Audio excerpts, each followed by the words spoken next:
Hola, bienvenidos a este canal Estudiando la Biblia con Awilda. Te habla Awilda Costa y te invito a que me acompañes a otro poderoso estudio de la palabra. En el día de hoy vamos a dar comienzo al capítulo 14 del Evangelio según Mateo. Así que si tienes tu Biblia, acompáñame en la lectura. Vamos a comenzar desde el primer versículo. Dice así la poderosa palabra del Señor. En aquel tiempo, Herodes el tetrarca oyó la fama de Jesús y dijo a sus criados: Este es Juan el Bautista, ha resucitado de los muertos y por eso actúan en él estos poderes. Aquí comienza este capítulo hablándonos de Herodes el tetrarca. Herodes el tetrarca era hijo de Herodes el Grande.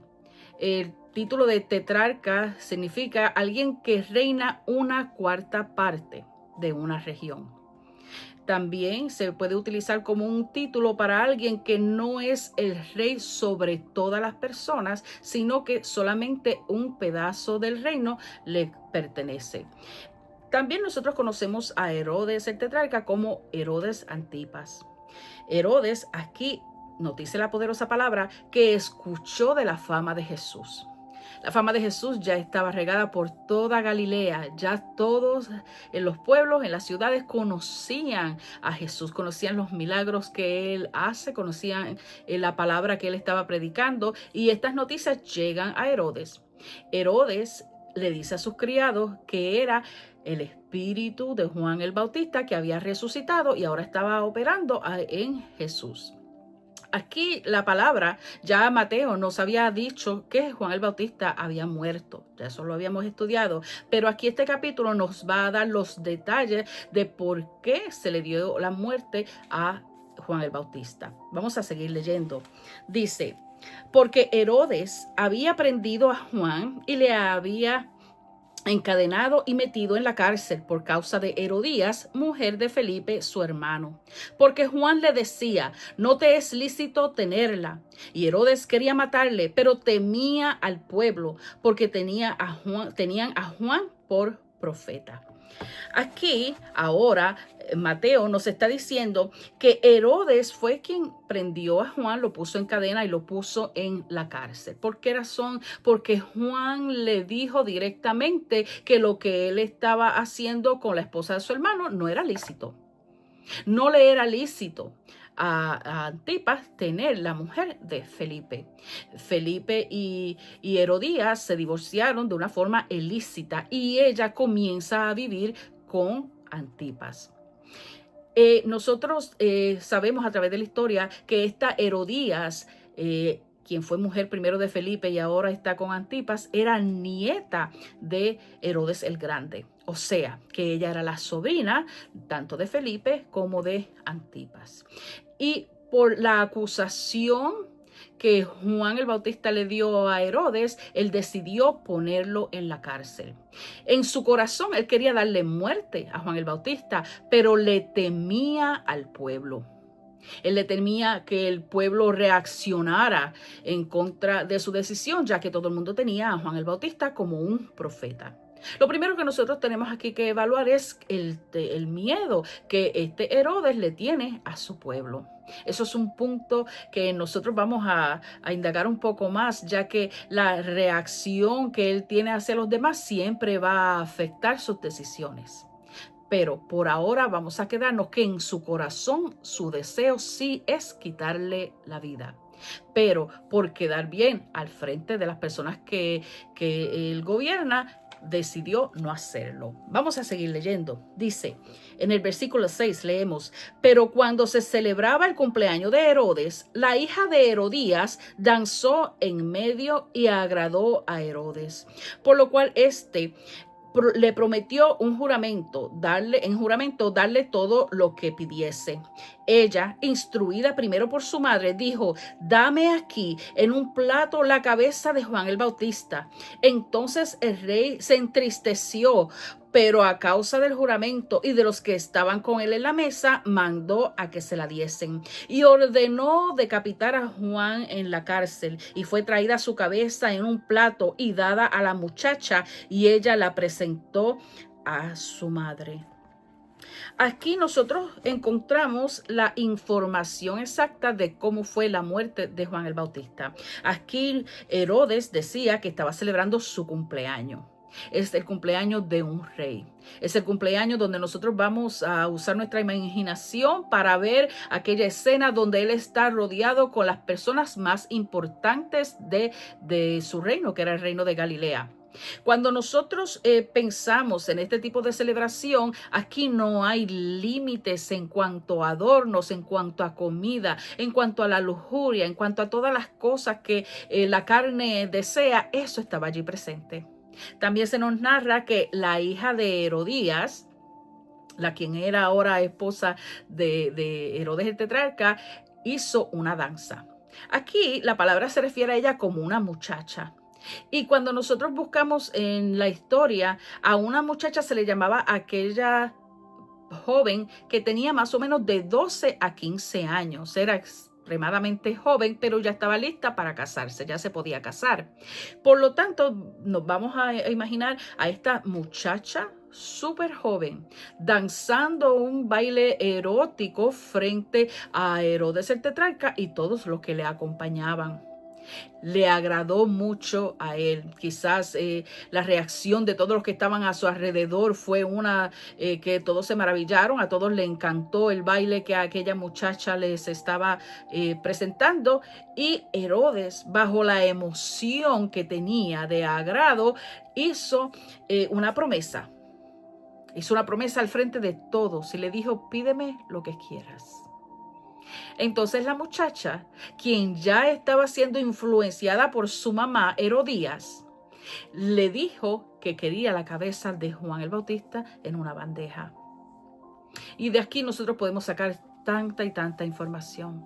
Porque en primer lugar nosotros vemos un rey quien está disfrutando de su cumpleaños, quien sabe que está haciendo cosas totalmente en contra de Dios.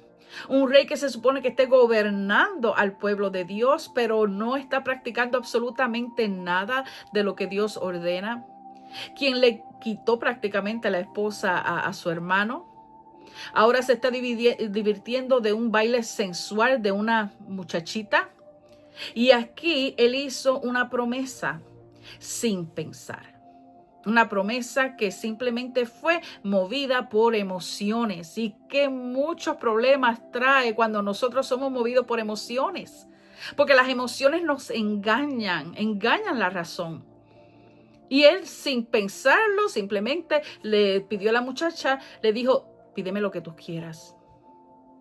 Y sabemos que Herodías, quien fue acusada de adulterio por Juan el Bautista, ya también en su corazón había planeado el hecho de quitarle la vida a Juan. En Herodías nosotros vemos el mismo espíritu de Jezabel, una mujer totalmente malvada. Una mujer que su influencia causó ese problema entre hermanos, ese problema entre el pueblo, y ahora vemos que ella puede aprovecharse de las circunstancias para darle muerte a Juan el Bautista. Entonces dice aquí la palabra que el rey se entristeció mucho cuando la muchacha le hizo aquella petición. Y dice: pero a causa del juramento y de los que estaban con él en la mesa, mandó que se la diesen. Una vez más, él sabe lo que es bueno y lo que es malo, pero para complacer a los que están a su alrededor, tomó una decisión totalmente incorrecta. La presión externa lo dominaba.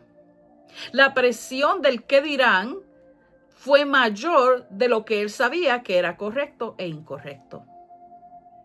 Cuando alguien está siempre viviendo conforme al que dirán, jamás va a poder tomar decisiones propias, jamás va a poder tomar decisiones que son dirigidas por Dios. Especialmente alguien que tiene poder, especialmente alguien que tiene liderazgo. Un líder tiene que mantenerse firme en sus convicciones, porque si comienza a actuar para calmar a otros, para complacer a otros, para complacer al que dirán, jamás va a poder gobernar o va a poder liderar de una forma correcta. Y aquí vemos un hombre que fue dominado por la lujuria, fue dominado por el placer. Su esposa, quien antes era esposa de su hermano Felipe, lo domina totalmente, y aquí vemos cómo falló este gran rey. Entonces, después nosotros en la historia escuchamos, podemos estudiar que este rey fue derrotado por el papá de su primera esposa, porque él rechazó a su primera esposa, le dio un divorcio ilícito para poder tomar a Herodías como esposa. Entonces el papá de su primera esposa lo persigue en guerra. Él tiene que salir del área y ya estando en exilio, el hermano de él también lo acusa en Roma como traidor, y el fin de Herodes y de Herodías fue que los dos cometieron suicidio. Fueron unas personas malvadas, todo el reino lo sabía, y así es que termina la historia de ellos. Pero vamos a seguir leyendo. Dice: y fue traída su cabeza al plato, ya lo dijimos, y dada a la muchacha. Entonces, leo en el versículo 12, entonces llegaron sus discípulos y tomaron el cuerpo y lo enterraron, y fueron y dieron las nuevas a Jesús. Los discípulos de Juan, quienes siempre estuvieron cerca de su maestro, tomaron aquel cuerpo y lo enterraron. Fue lo único que pudieron enterrar, porque su palabra vive. La palabra de Juan todavía hoy usted y yo la podemos leer. El testimonio de Juan todavía usted y yo hoy lo podemos disfrutar. El enemigo puede matar el cuerpo, pero jamás va a poder tocar el alma, jamás va a poder tocar lo que el reino de Dios hace a través de nosotros. Y ellos avisaron a Jesús de aquel suceso, de lo que le había sucedido a Juan. Entonces, nosotros cuando estudiamos esta historia, nos tenemos que poner a pensar cuál es el pago de nosotros decir la verdad, de nosotros mantenernos firmes, que las personas nos recuerden como recuerdan a Juan el Bautista, o seamos cobardes y callarnos por el que dirán, para que nos recuerden como Herodes el tetrarca. Yo prefiero ser como Juan el Bautista. Yo prefiero mantenerme firme ante la verdad. Yo no quiero vivir por el que dirán. Yo no quiero vivir para complacer a mis amigos, para complacer a aquellos que no le importa nada mi salvación. Yo quiero vivir para proclamar las buenas nuevas del Evangelio, para decir la verdad, para que al pecado se le siga llamando pecado y no se le diga simplemente fue un error. Para que nosotros digamos que en Cristo hay salvación, que Él es la luz del mundo. Si los demás se ofenden, nos da tristeza, nos parte el alma, pero no podemos nosotros dejar de defender la verdad por el que dirán. Nosotros queremos que nos recuerden como a Juan el Bautista, no como Herodes el tetrarca, un cobarde. Un hombre que se dejó dominar por las pasiones. Un hombre que no respetó las leyes. Un hombre que sabía hacer lo bueno y lo malo, pero decidió que los demás fueran los que influenciaran las cosas que él dictara. Es una invitación para nosotros evaluarnos. ¿Defendemos la palabra como lo hizo Juan el Bautista? ¿O nos acobardamos como hizo Herodes el tetrarca? Vamos a seguir hacia adelante. Vamos a seguir fiel al Evangelio. Vamos ahora a continuar. Y ahora vamos al versículo 13 del capítulo 14. Dice: oyéndolo Jesús se apartó de allí en una barca a un lugar desierto y apartado. Y cuando la gente lo oyó, le siguió a pie desde sus ciudades. Jesús escuchó lo que había pasado con Juan el Bautista. Y dice aquí la palabra que cuando lo escuchó, se apartó de allí en una barca, a un lugar desierto. Muchas personas pueden pensar que fue por temor. Muchas personas pueden decir que él quería escapar de una persecución que Herodes el tetrarca levantara en contra de él. Pero Jesús sabía que aún no había llegado el tiempo de su sacrificio. Jesús todavía tenía que cumplir con otras cosas y no le había llegado el tiempo. Él escuchó eso, él sale de aquella área a un lugar desierto, dice que entró en una barca y lo siguió mucha gente a pie desde muchas ciudades. Las personas tienen hambre y sed de escuchar a Jesús. Las personas nunca habían escuchado a un hombre predicarle como Jesús le predica. Él no le está hablando de rituales, le está hablando del reino de los cielos y ellos quieren más. Hay hambre. Hay hambre porque ellos en su vida habían comido un pan con el que Jesús les está dando. Vamos a seguir leyendo. Y dice el versículo 14, y saliendo Jesús vio una gran multitud y tuvo compasión de ellos y sanó a los que en ellos estaban enfermos. Nuevamente vemos ese carácter hermoso de nuestro Salvador. Jesús tuvo compasión del pueblo. Jesús, la misericordia se derrama. Jesús vio a un pueblo con una necesidad y Él respondió a aquella necesidad. Nosotros tenemos que entender estas cualidades de nuestro Señor Jesucristo. La palabra siempre nos dice que Él es el reflejo del Padre. Él vino a enseñarnos el amor del Padre. De la misma manera que nosotros leemos aquí que Jesús tuvo compasión, que tuvo misericordia con aquel pueblo, asimismo el Padre tiene compasión con nosotros. Vamos a llegar a Él, vamos a caminar hacia Él. Vamos a movernos, no se quede inerte. Vamos a buscar el pan verdadero que solamente viene de nuestro Salvador. Y después dice, cuando anochecía, se acercaron a él sus discípulos diciendo, el lugar es desierto y la hora ya pasada. Despide a la multitud para que vayan por las aldeas y compren de comer. Jesús les dijo, no tienen necesidad de irse, dadles vosotros de comer. Y ellos dijeron, no tenemos aquí sino 5 panes y 2 peces. Él les dijo, traédmelos acá. Entonces mandó a la gente a recostarse sobre la hierba y tomando los 5 panes y los 2 peces y levantando los ojos al cielo, bendijo y partió y dio los panes a los discípulos y los discípulos a la multitud. Y comieron todos y se saciaron y recogieron lo que sobró de los pedazos, 12 cestas llenas. Y los que comieron fueron como 5,000 hombres, sin contar las mujeres y los niños. Aquí nosotros tenemos este evento que nosotros muchos conocemos, que es la multiplicación de los alimentos. Jesús dice, cuando vio a aquella multitud que tuvo compasión, comenzó a sanar a todos los enfermos.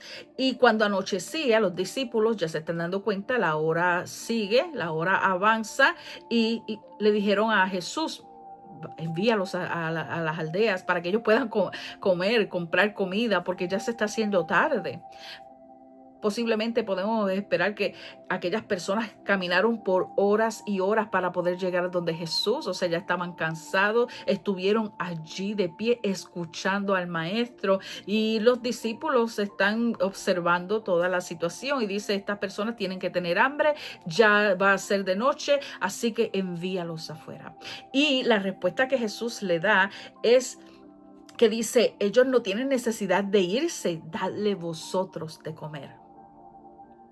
Entonces, ellos dijeron, pero no tenemos aquí, solamente tenemos 5 panes y 2 peces. Eso es lo único que tenemos. Entonces, cuando Jesús mandó a recostar a la gente, los mandó a recostar en grupos sobre la hierba, toma aquellos 5 panes y aquellos 2 peces, los levantó y bendijo al Padre, bendijo los alimentos, se los da a los discípulos y son ellos quienes los reparten a todas las personas. ¿Qué nosotros podemos entender aquí? Muchísimas cosas. Pero uno de los puntos más importantes que yo quiero aclarar sobre este evento de la multiplicación de alimentos es que nosotros primeramente no le podemos poner límites al Señor. El Señor es dueño de la naturaleza. El Señor fue quien creó todas las cosas. Él no tiene límites. El único límite que viene para las cosas del Señor es el que nosotros le ponemos por falta de fe. Porque en su poder no hay límites. Jesús puede traer abundancia de donde menos nosotros lo esperamos. Jesús, el hacedor de maravillas, puede hacer multiplicar aquello que nosotros creíamos que ya estaba terminado. No le pongamos límites al Señor. Y otra de las cosas que quiero recalcar aquí fue que Jesús le dijo a los discípulos, ustedes denle de comer. El Señor, Él puede hacer maravillas. Él pudo haberle dado la comida a todas aquellas personas Él mismo. Pero Él quiere usar a su iglesia. Él quiere usar a los suyos. El Señor opera a través de nuestras manos, de nuestros pies, de nuestra boca. El Señor es la cabeza de la iglesia. Nosotros somos el cuerpo. Y Jesús nos ha mandado a nosotros a hacer un trabajo. Jesús va a multiplicar las bendiciones, pero va a usar a los suyos para que sean los que repartan esas bendiciones. Nosotros lo que tenemos que tenerle es la disponibilidad de decirle al Señor, ¿qué quieres que haga?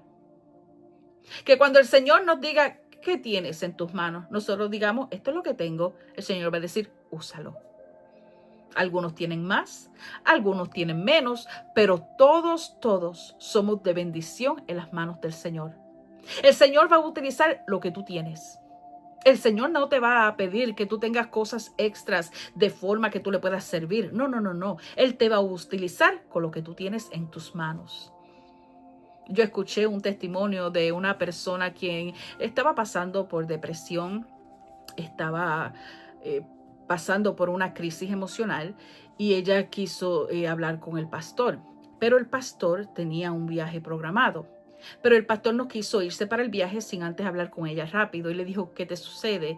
Y ella dijo, es que me siento mal, estoy deprimida, no sé qué hacer. Y el pastor le dijo, ¿tú no eres la mujer que hace galletitas? Y ella le dijo, sí, yo hago galletitas. Y él le dijo, hazme un favor, haz galletitas y llévale una canasta de galletitas a todas las iglesias que hay por todo este pueblo. Y después, cuando yo regrese del viaje, vamos a hablar. Así sucedió. Cuando regresó el pastor del viaje, ve a la señora y le dice, ¿cómo estás? Y ella lo miró y dijo, muy contenta. Llevé las muestras, llevé las galletitas a las demás iglesias y todas me han hecho pedidos. Y ella estaba súper contenta. Ahora estaba haciendo todo un negocio con las cosas que ella sabía hacer, porque aquel pastor la dirigió a que usara lo que ella tenía en sus manos. Y una simpleza hizo que ella se sintiera útil, que ella se sintiera usada. Y no solo eso, Dios la estaba bendiciendo porque ahora pues la conocían como alguien que vendía un producto muy bueno. Dios va a utilizar lo que tú sabes hacer. Dios va a utilizar lo que tú tienes en tus manos. Hay personas que no pueden predicar, pero son expertas en la cocina. Dios te va a utilizar en esa área. Hay personas que lo único que saben es que son expertos, vamos a suponer, en la costura. Dios te va a utilizar en esa área. Lo que tú tengas en tus manos, simplemente pónselos al frente y que Él haga con ellos lo que Él desee. Ese es el llamado. Pero Él quiere utilizarnos a usted y a mí. Esto es una invitación para que lo que nosotros tengamos, por más pequeño que creamos que es, lo pongamos en la disponibilidad para el Señor. Que digamos, esto es lo que tengo, úsalo. Y el Señor se va a glorificar a través de eso que tú pones para Él. El Señor no tiene límite. Nosotros sí, pero una vez lo que tenemos se lo ponemos en sus manos, entonces se convierte en bendición. Y aquí lo hemos presentado en este evento que se conoce a través de la historia, que muchas personas hablan de Él, que muchas personas tratan de ridiculizarlo, pero nosotros sabemos el poder de Dios. Dios hace maravillas. Y Dios va a hacer maravillas con todos aquellos que nosotros dispongamos para ponerle en sus manos. Quizás tú dices, yo no puedo darle clase a unos adultos, pero tú eres muy buena cuidando niños. Puedes trabajar en el nursery de tu iglesia. Y va a ser de gran bendición. Hay personas que en la iglesia son tímidas, pero que tienen esa habilidad de hablar con los de afuera para invitarlos a la iglesia. Usa eso que tú tienes.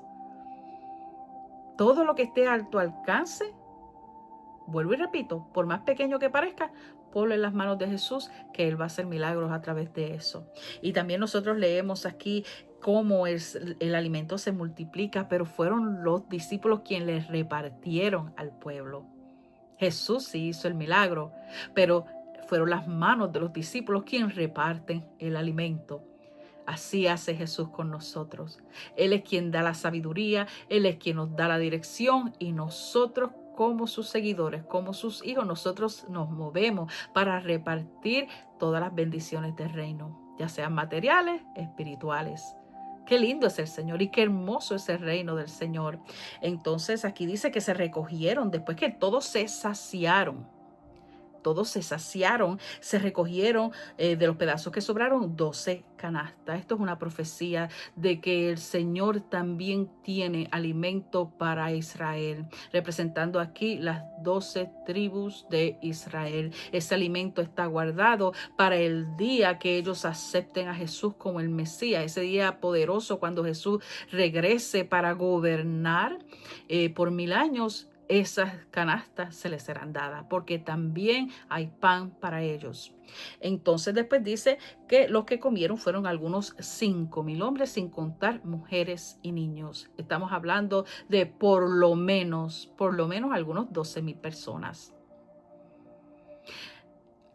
Es un número grande, pero para el Señor nada es imposible.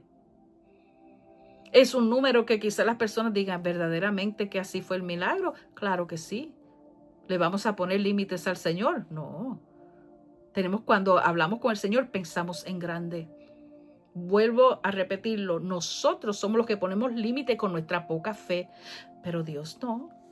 Dios no tiene límites. Vamos a usar nuestra fe. Vamos a poner lo que tenemos en las manos. Señor, tú sabes cómo manejarlo. Y cuando Él nos diga, muévete, nosotros nos movemos en obediencia a hacer lo que Él nos indique. Y ahí vamos a ver cómo el Señor se desborda haciendo maravillas. Qué hermosa esta palabra. Yo te invito a que la repases en tu hogar. Yo voy a detener la clase aquí. Y te invito a que tú repases esto en tu hogar. Que medites en ello. Y permite que esta palabra hable a tu corazón. Si tú conoces a alguien que se pueda beneficiar de estos estudios, yo te invito a que compartas este video. Que tú le hables a otras personas sobre este canal para que ellos también se beneficien de estas clases que estamos dando.